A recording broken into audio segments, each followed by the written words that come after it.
Real quick, the only ask I could ever have of you guys is to help spread the word so we can help more women lose body fat, build muscle, reach their goals, and feel insanely confident. And the only way we can do that is if you rate, review, and share this podcast. So the single thing I ask for you to do is if you could leave a review. It will take you 10 seconds. And it will mean the absolute world to me and may change the world of someone else. Here's the interesting thing. We can build muscle as we get older too. We used to think, no, we're done with building muscle at a certain age. That's not true. Is it harder for us? Yeah, it probably is going to be a little bit harder for us, but we can always do it. And so it's too important not to even try that, especially this bone density thing, which I don't think we talk about enough, because how many times have we seen elderly people fall? And break a hip? You are literally speaking my language right now. I literally speak about this all of the time. Osteoporosis, postmenopause, all of the estrogen is dropping. And I used to, as I shared with you, worked in the ER. I was in a long-term nursing care facility for 9 years. And the amount of people that I saw coming into the hospital with hip fractures and falling, it's scary. So yeah.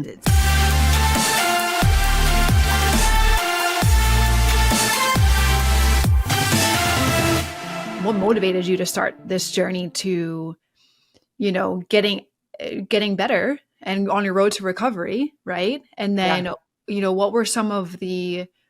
motivated you and what were some of the biggest obstacles that you faced along the way during that? So I'm not proud of this answer, but honestly, when you have an obsessive personality and you pour everything into one thing, it's hard to continue with it if there's something else on your plate. Like I'm all in. And when I started dating my husband, I became obsessive about the relationship.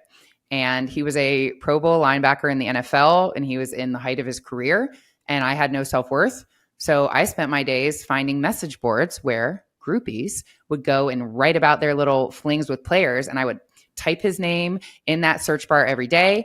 When he was in the shower, I was in his phone, and I became completely obsessive about that. And my eating disorder kind of fell away. The actual bulimia and throwing up my food.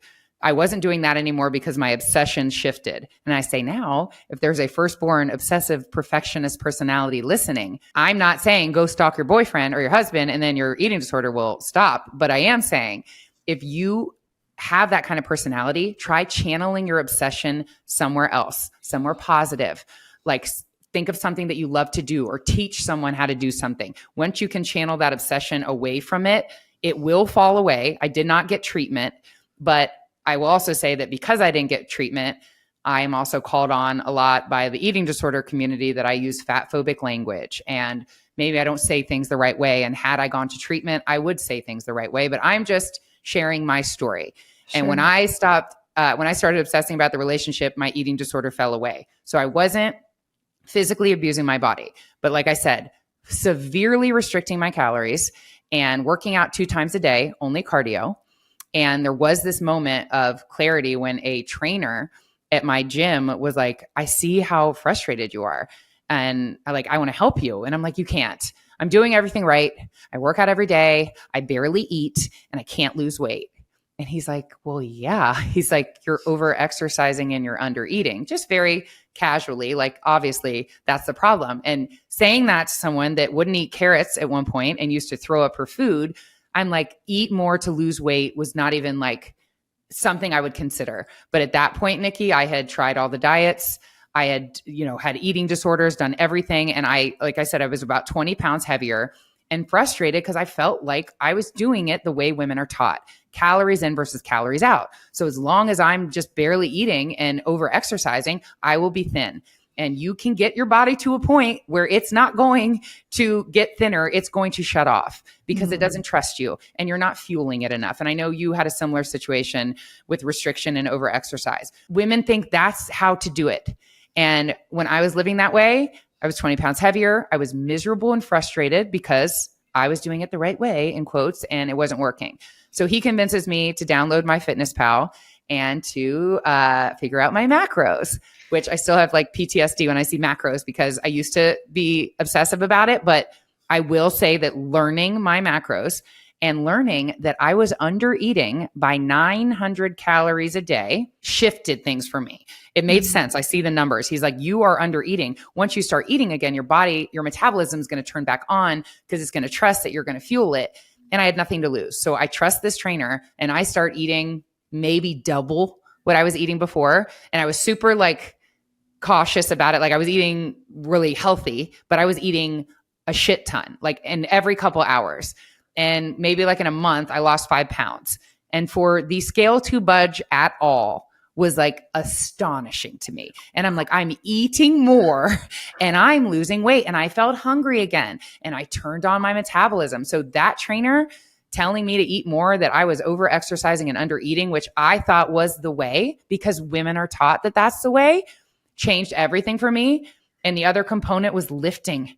I thought women were supposed to do their cardio and the men were in the weight room. But I will say it right now. Look at Nikki. Go to the gym next time and look around and find the woman with that ideal body. She's not on the cardio machine. She's in the weight room. Hell yeah. Yo, Hell yeah. Women are taking over the weight room, by the way.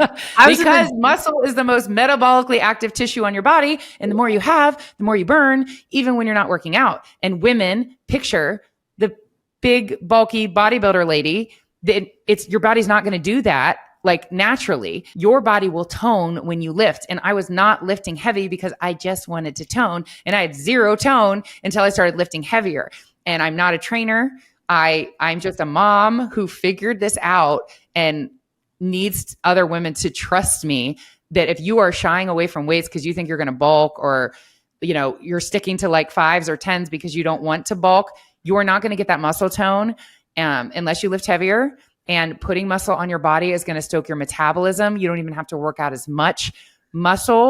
Putting muscle on my body and eating more were the game changers for me. Hey, just want to drop a huge appreciation to you guys listening to the show. It means a lot. I hope you guys are enjoying it and there's so much more to come with it. If you are enjoying it, hit the subscribe button. I'd appreciate that tons. And also, it would help this podcast reach others who need to hear these messages too.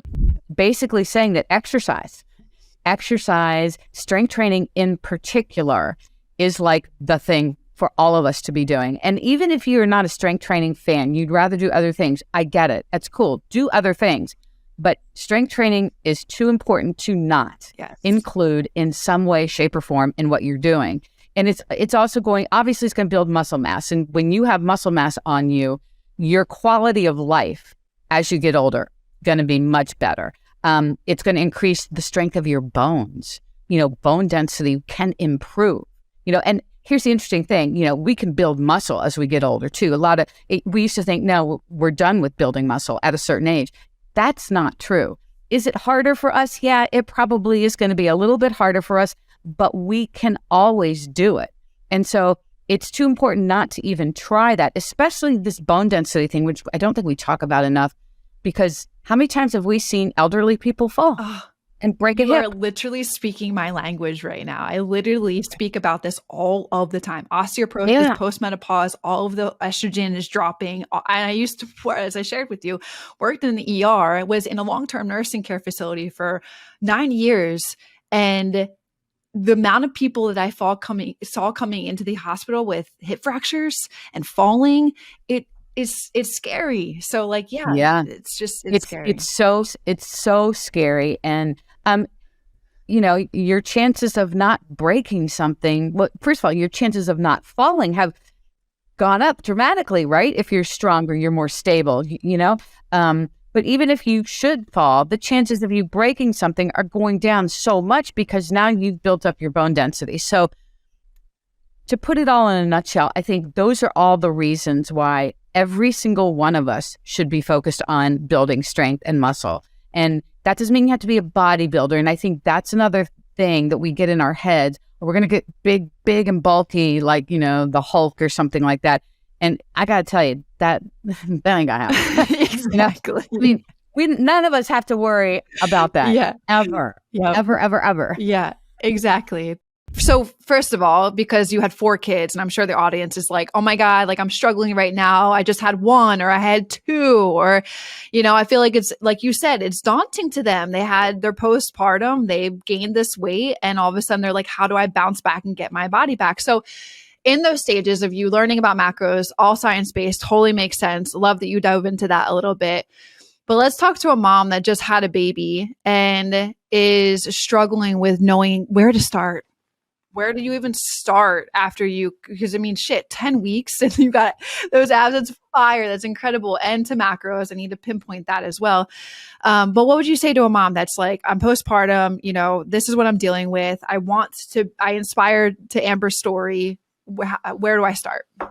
Yeah, it's so good. Well, the first point that I would make is don't compare yourself. So I think it's really easy to hear, especially as a mom.